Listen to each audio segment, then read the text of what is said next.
엔비디아 정말 쉴 틈이 없네요. 현재 시장을 완전히 장악하고 있는 이 블랙웰 기술. 그런데 벌써 그 다음을 준비하고 있다는 거죠. 과연 그 다음 카드는 무엇일까요? 오늘 이 시간에는 엔비디아가 블랙웰을 뛰어넘기 위해 꺼내든 비장의 카드, 바로 새로운 플랫폼 베라 루빈에 대해 아주 집중적으로 파헤쳐 보겠습니다. 일단 우리가 지금 어디에 서 있는지부터 확실히 하죠. 바로 720 페타플롭스. 이 시자로만 들으면 감이 잘 안 오실 텐데 1초에 72경번의 연산을 한다는 뜻입니다. 이게 바로 현재 블랙웰 플랫폼이 보여주는 그야말로 어마어마한 성능이에요. 엔비디아가 곧 뛰어넘겠다고 말하는 기준점이 바로 이 정도 수준이라는 겁니다. 자, 그래서 오늘 우리가 뭘 살펴볼 거냐면요. 먼저 지금의 왕, 블랙웰의 시대를 한번 보고요. 그 다음에 왜 AI 산업이 거대한 벽에 부딪혔는지 알아볼 겁니다. 그리고 그 벽을 깨부수기 위해 등장한 루빈이라는 녀석의 혁신적인 기술들, 그리고 이 엄청난 변화가 우리에게 어떤 투자 기회를 가져다 줄지 하나씩 차근차근 따라가 보겠습니다. 네, 그럼 첫 번째 파트, 블랙웰의 시대입니다. 현재 AI 시장의 풍경을 지배하고 있는 바로 그 이름이죠. 지금 AI 학습이나 추론 분야에서 블랙웰은 그냥 절대적인 기준점, 벤치마크 그 자체입니다. 모든 경쟁자들은 이 거대한 산을 넘어야만 하는 상황이죠.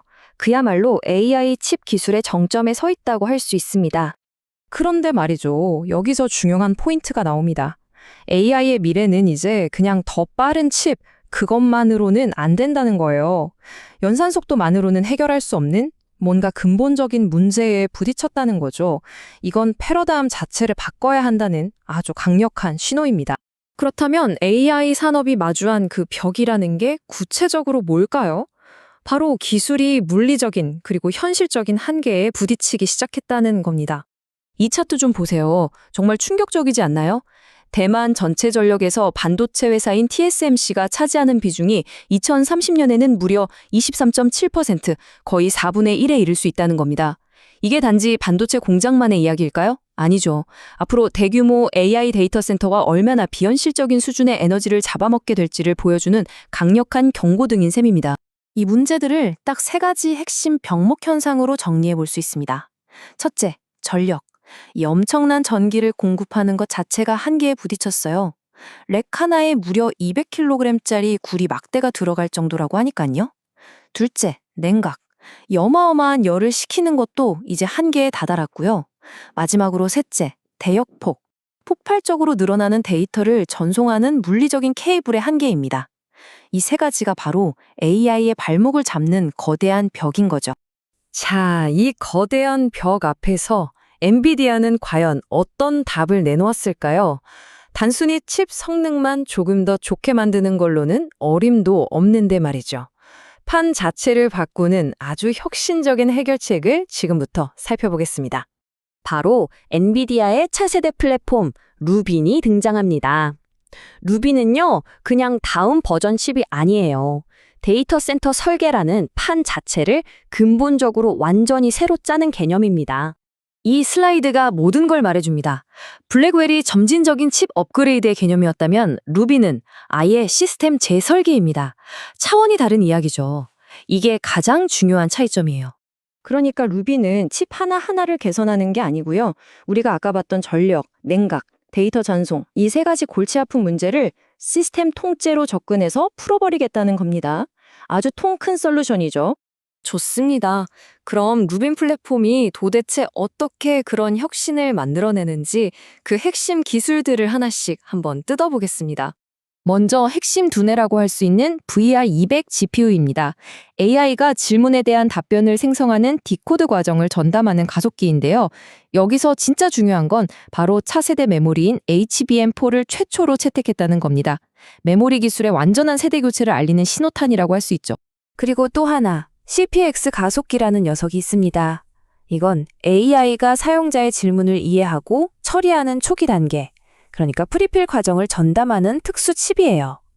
이 칩은 또 GDDR7이라는 완전히 새로운 유형의 메모리를 사용합니다. 보세요. 각기 다른 작업을 전문 칩에 딱딱 나눠서 맡기는 것. 이게 바로 루빈의 핵심적인 변화입니다. 루빈 시스템의 물리적인 혁신도 대단합니다. 딱 3가지로 요약되는데요. 첫째, 모든 케이블을 없애고 고속 회로기판으로 직접 연결해서 대역폭과 유지보수 효율을 극대화했습니다. 둘째, 공냉식을 완전히 버리고 100% 액체 냉각으로 전환했고요. 마지막으로 CPX 가속기나 네트워킹 카드 같은 걸 레고처럼 쉽게 추가할 수 있는 모듈식 구조를 채택해서 유연성을 엄청나게 높였습니다. 자, 이런 기술적인 변화가 엔비디아 안에서만 머무를 리가 없겠죠? 여러 산업에 걸쳐서 정말 엄청난 파급 효과를 가져올 겁니다. 가장 먼저 변화의 바람이 불 곳은 바로 메모리 시장입니다. 이 차트를 한번 보세요. 블랙웰이 HBM3라는 단일 메모리를 썼다면 루비는 HBM4와 GDDR7이라는 2가지 차세대 메모리를 동시에 도입합니다. 이건 뭐 반도체 공급망 전체에 거대한 지각 변동을 예고하는 신호나 다름없습니다. 그러니까 이제 삼성전자나 SK하이닉스 같은 메모리 제조사들은 HBM4 양산에 사활을 걸어야만 하고요. 동시에 GDDR7이라는 완전히 새로운 시장이 뻥 하고 열리는 겁니다. 사실상 반도체 생태계 전체가 엔비디아의 로드맵에 맞춰서 재편된다고 봐도 과언이 아니죠. 그리고 또 다른 거대한 파급 효과는 바로 이 숫자 800V 직류에서 시작됩니다. 이게 뭐냐면 루빈의 엄청난 전력 수요를 감당하기 위해서 이제는 데이터 센터의 전력 인프라 자체를 근본적으로 바꿔야 한다는 의미입니다. 이 방식의 핵심 이점은 바로 효율성입니다. 똑같은 구리 케이블로 150%, 그러니까 1.5배 이상 더 많은 전력을 보낼 수 있다는 거죠. 이건 아까 우리가 이야기했던 에너지 병목 현상을 해결하는 데 아주 결정적인 역할을 하게 될 겁니다. 자, 그럼 이제 가장 궁금해하실 부분이죠. 이 엄청난 기술적 흐름을 우리는 어떻게 투자 기회로 연결할 수 있을지 한번 살펴보겠습니다.